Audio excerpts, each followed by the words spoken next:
Hello, and welcome to my happy little bubble.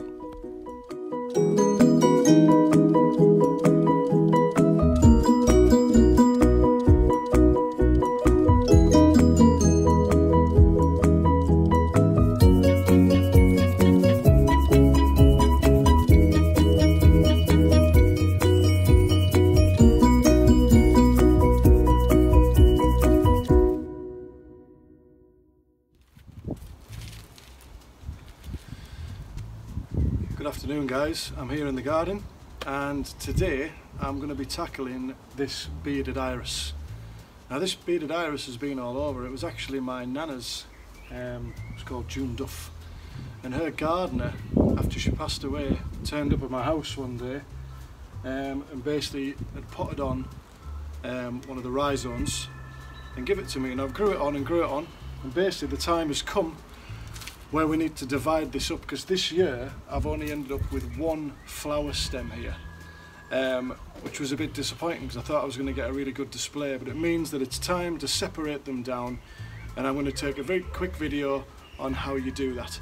It's really straightforward.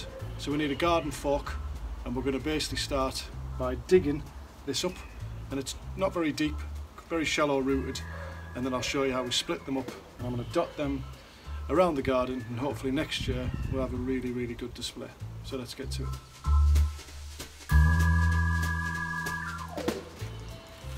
So I've put my garden fork in there, just a few inches or so, just away from the plant, and we're going to just prise this out of the ground. Now we won't damage it at this time of the year because, as we say, it's finished flowering, but this method only applies to bearded irises. There's obviously many different types, but this is just for bearded irises. And if you're wondering which variety this one is, I'm not actually sure, because as I say, it was my nana's, but on my opening sequence, it's the first iris that you see in the opening shot is actually this one, and it is such an intense sherbety smell. It's incredible. So as I say, it's going to be lovely to have these all over the garden later on next spring. So let's get it out.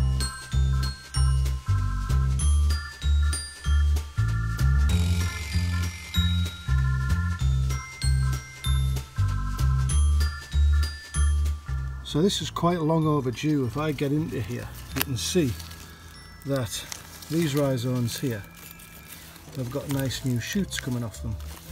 But this was probably my original here, and this is kind of all gnarly and a little bit dead. So this middle part is going to be no good. But what we're going to do is we're going to take each separate rhizome, which are these knobbly bits with the green attached, and we're going to break these off.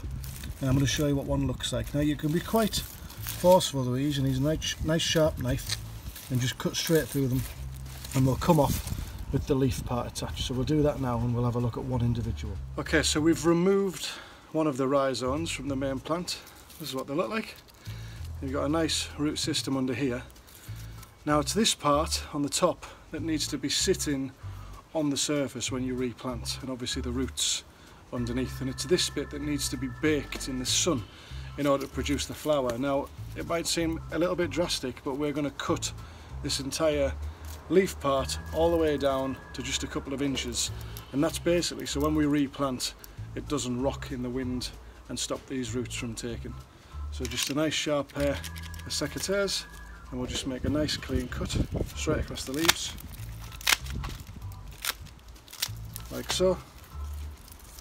And then we've got a nice plant to replant somewhere else in the garden, and hopefully next year we'll get a nice new set of flowers from this. Obviously the rest are going to take some time, so we'll cut away and we'll get a few in and we'll have a look back in a bit.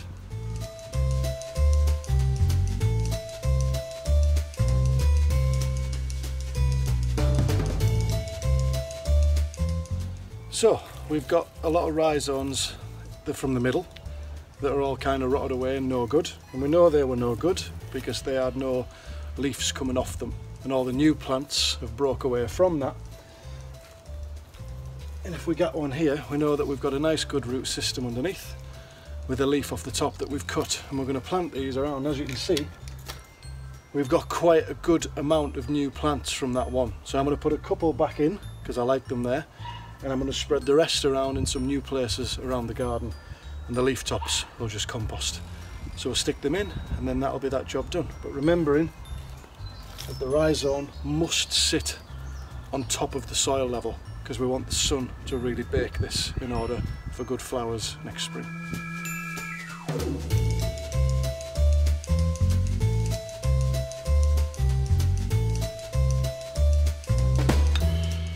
Okay, so we've turned over where we were before, and I'm going to stick 2 of these new plants back in, and then we'll spread the rest around.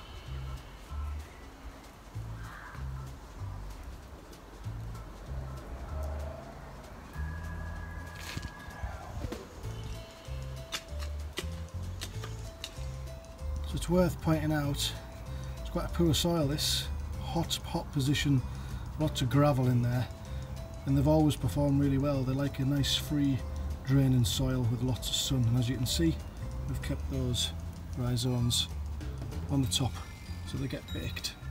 Let's get the rest in. So if they all take, I'll have a pretty good display next year. All that's left to do now is to give them a good water and then keep checking throughout the year to make sure that soil hasn't blown or covered over those rhizomes, because as I say, you want a really good baking through the summer to ensure the best possible display next spring. Let's give them a drink.